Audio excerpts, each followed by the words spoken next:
कहते हैं कि पहाड़ों में कुछ ऐसे राज छुपाए रहती हैं जो ना अंधेरों में नजर आते हैं न उजालों में मिलते हैं। देवगढ़ एक ऐसा गांव जो 3 तरफ से पहाड़ों से घिरा हुआ है और एक तरफ से घिरा हुआ है उस अनजानी ताकत से जिसका नाम भी लेने से लोग कांपते हैं। आज रात, अमावस की रात, वो ताकत एक बार फिर जाग उठी है। अर्जुन, सोनू, भगवान का शुक्र है तुम आ गए। दरवाजा बंद करो जल्दी। प्रधान जी, क्या हुआ? इतनी रात में यहाँ अकेले बैठे हो? गांव में सन्नाटा क्यों है? बेटा, आज अमावस है। आज रात गांव का हर आदमी अपने घर में बंद है और होना भी चाहिए। तुम्हें किसी ने बताया नहीं था? अरे प्रधान जी, मैं शहर से आया हूँ, इन चीजों का क्या पता। ये सब अंधविश्वास ही तो है। बेटा, जो अंधविश्वास समझ के आया था वो वापस नहीं गया। सुनो मेरी बात, आज रात सिर्फ एक नियम है। रात के 8 बजे के बाद कोई भी घर का दरवाजा नहीं खोलेगा।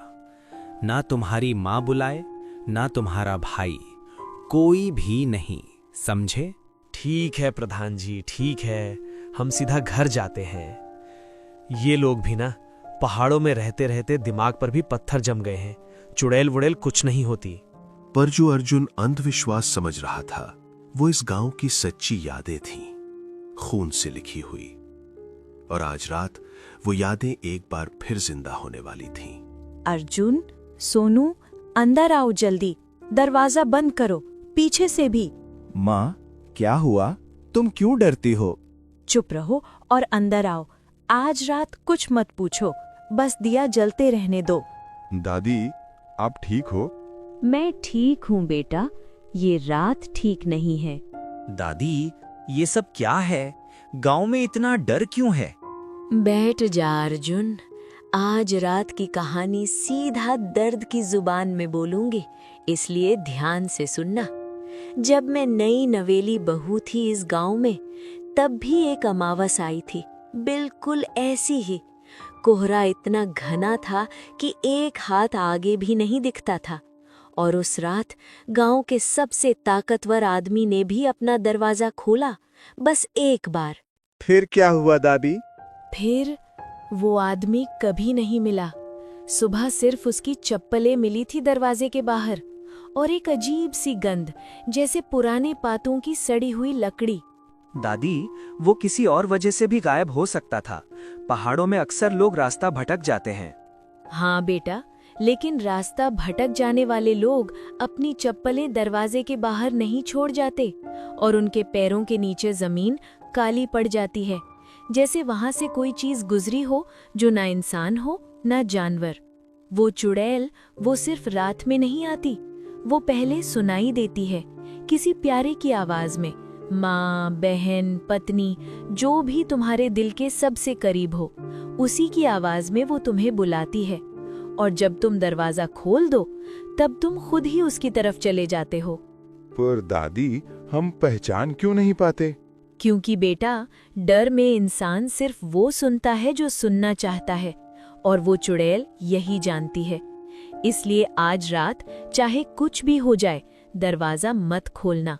चाहे बाहर से आवाज आए, चाहे कोई गिल्टी कराए, चाहे कोई तड़पे, दरवाजा मत खोलना। दादी, आप ज्यादा सोच रही हो। आज रात कुछ नहीं होगा। भगवान करे तुम सही हो बेटा, भगवान करे। पुजारी जी, आज हवा मुझे सही नहीं लग रहा। सुबह से ही पहाड़ के ऊपर से एक अलग ही तरह की आवाज आ रही है, जैसे कोई रोता हुआ। हाँ धनी राम, मैं भी सुन रहा था। वो रोना नहीं है, वो बुलावा है, और आज रात वो बुलावा तेज होगा। पुजारी जी, आपने जो रेखा खींची है गांव के चारों तरफ, वो पक्की है ना? वो चुड़ैल उसे नहीं तोड़ सकती। रेखा तब तक पक्की है जब तक तुम्हारा मन पक्का है। अगर किसी ने भी दरवाजा खोला अंदर से, तो रेखा टूट जाएगी। खुद तुम ही तोड़ दोगे उसे। अरे पुजारी जी, ये सच में होता है क्या? मैं तो सिर्फ इसलिए दिया जला रहा हूं क्योंकि सभी जला रहे हैं। मुन्ना, ठीक से सुन। जिस रात सियाराम का बेटा गायब हुआ था, तुम याद करते हो? वो भी यही कह रहा था, कुछ नहीं होता, मैं नहीं डरता। सुबह उसकी माँ उसकी चप्पल लेकर रोती रही, कोई कुछ नहीं बोल सका उससे। पुजारी जी, एक बात पूछूं? जब वो चुड़ैल आती है तो पहले क्या होता है? कोई निशान? हाँ, 3 चीजें। पहले हवाओं में एक मीठी सी बू आएगी, जैसे फूल, लेकिन अंधेरों में खिलने वाले फूल। दूसरा, कोई भी जानवर सब चुप हो जाएंगे, एक भी आवाज नहीं। और तीसरा, तुम खुद महसूस करोगे कि कोई तुम्हारा नाम जानता है, कोई अनजाना जो तुम्हारे बहुत करीब है। भगवान बचाए। सुनो, आज रात के 8 बजे के बाद एक भी दरवाजा नहीं खुलेगा। चाहे तुम्हारी माँ दरवाजे के बाहर खड़ी हो, नहीं खोलना। चाहे तुम्हारा बच्चा रोता हो बाहर, नहीं खोलना। तुम्हारी पत्नी, तुम्हारा भाई, तुम्हारा दोस्त, कुछ नहीं। क्योंकि जो बाहर खड़ा है वो उनमें से कोई नहीं है, वो उसकी आवाज है। और एक बार तुम दरवाजे के पास आए तो तुम्हारा काम तमाम। गांव में अब एक ऐसी खामोशी छा गई थी जैसे जमीन ने भी सांस रोक ली हो। हर घर की दीवारें डर रही थीं, हर दिया की लौ बुझने से डर रही थी। और अर्जुन अब भी अपने कमरे में बैठा आंखें बंद किए ये सोचने की कोशिश कर रहा था कि ये सब एक बड़ा झूठ है। अरे काकी, एक कड़क चाय तो दे दो ना, इतनी ठंड लग रही है। मुन्ना, तेरी अकल घास फूस खा गई है क्या? रात के 7:45 बज गए। चल इधर से निकल, घर जा। अरे काकी, रिलैक्स करो। ये चुड़ैल वुड़ैल सब गांव के बूढ़ों की कहानियां हैं, मैं नहीं मानता। तू नहीं मानता? तू नहीं मानता तो सियाराम के बेटे को बताना। ओ वेट, वो तो है ही नहीं बताने के लिए, गायब हो गया, याद है? काकी, वो पहाड़ों में खो गया होगा। पहाड़ों में खो जाते हैं तो जिस्म मिलता है या निशान मिलता है? उसका तो कुछ नहीं मिला मुन्ना, कुछ भी नहीं। सिर्फ एक आवाज मिली थी उस रात। तेरी भानु काकी ने सुनी थी, कहती थी एक औरत की आवाज थी, बिल्कुल सियाराम की माँ जैसी। बेटू, बेटू इधर आ।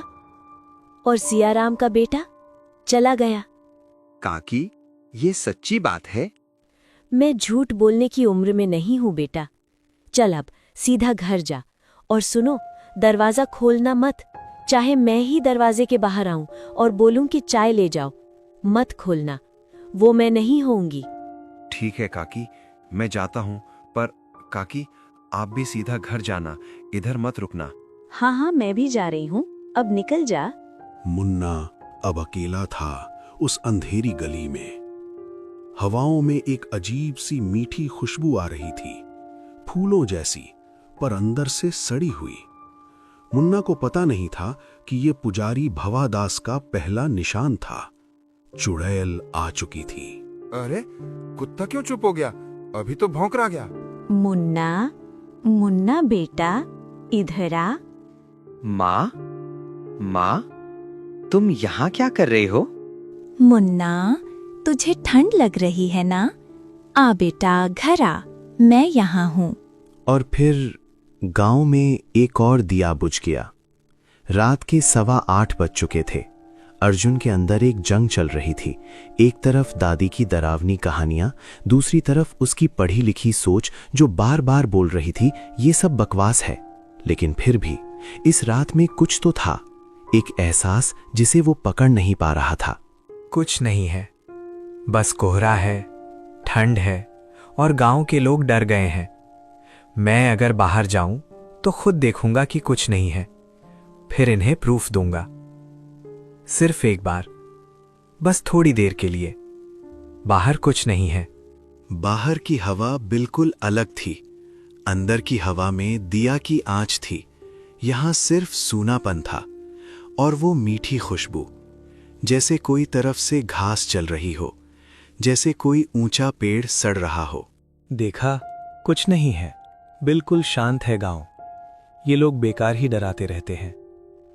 अजीब है, हवा भी बंद हो गई, यहाँ तो हमेशा हवा चलती रहती है। यही वो पल था जब अर्जुन को पुजारी जी की बात याद आनी चाहिए थी। तीसरा निशान, जब सब कुछ रुक जाए। अर्जुन, अर्जुन बेटा, इधर आना, मैं यहाँ हूँ। दादी, दादी आप यहाँ क्या कर रही हो? अंदर जाइए, ठंड है। अरे बेटा, तुझे बुलाने आई हूँ। आजा, बहुत जरूरी बात करनी है, किसी को पता ना चले। क्या हुआ दादी, आप सही तो हो? दादी मेरी तरफ देखो, क्यों घूम नहीं रही? बेटा, जब तुम मेरे पास आ जाओगे तो देखूंगी। जल्दी आ, बहुत थक गई हूँ। अर्जुन रुको, पीछे हटो। वो तुम्हारी दादी नहीं है, ये चुड़ैल है। पीछे आओ अभी। ये क्या है? हम खुद आए थे मेरे पास अर्जुन, तुमने खुद कहा था कि मैं नहीं होती, तो आज देखो मैं हूँ, मैं हमेशा थी। अर्जुन भागो, अंदर जाओ अभी। तुझसे नहीं रुका मुझे, मैं वापस आऊंगी। इन्हें कोई नहीं बचा सकता, ये गांव मेरा है। जा, इस गांव में तेरी जगह नहीं है। देवगढ़ के हर घर का दिया आज रात बुझा नहीं, तू यहाँ नहीं रह सकती। जा। वो सच में थी, वो सच में। हाँ बेटा, सच में थी। और अगर मैं 2 मिनट लेट आता। अर्जुन सुन, जो हुआ वो एक बार हुआ और कभी दोबारा मत करना। पर अब एक काम तुझे जरूर करना होगा। क्या पुजारी जी? अपनी दादी के पैरों में सर रखना, उनका आशीर्वाद लेना। क्योंकि अगर दादी की बात सुन के तुम अंदर रहते, आज रात की कहानी अलग होती। दादी माफी मांगता हूँ, मैं गलत था। बेटा, माफी का कोई सवाल नहीं। जिंदा हो, यही सब कुछ है। क्या हुआ बाहर? इतनी जोर की आवाज आई थी। माँ, आज के बाद कभी किसी चीज को अंधविश्वास मत कहना, कभी नहीं। पुजारी जी, मुन्ना कहाँ है? उसके घर वाले पूछ रहे हैं। सुबह होने दो और उन्हें तैयार रखना। रात के 3 बज गए थे। देवगढ़ के पहाड़ों पर एक ऐसी खामोशी थी जो सिर्फ उन लोगों ने सुनी थी जिन्होंने कुछ खोया हो। अर्जुन अपने कमरे में बैठा था, आंखें खुली, नींद से कोसों। हर पल, हर सांस के साथ अर्जुन सिर्फ एक बात सोच रहा था कि आज रात वो कितना करीब था, कितना करीब। सुबह होते ही देवगढ़ ने एक लंबा सांस लिया। दिए बुझ गए थे, लेकिन उनका काम पूरा हो चुका था। चुड़ैल वापस चली गई थी इस बार। लेकिन पहाड़ों की ये बात होती है, वो जो एक बार जाती है वो कभी पूरी तरह नहीं जाते। कुछ हिस्सा यहां छोड़ जाती हैं, कुछ गहराई में, कुछ अंधेरों में, और अगले अमावस तक वो हिस्सा इंतजार करता है। देवगढ़ ने सोचा था कि वो बच गया, पर वो नहीं जानता था चुड़ैल ने जाते जाते निशान छोड़ दिया था, और निशान वापस आने की तैयारी का पहला कदम होता है।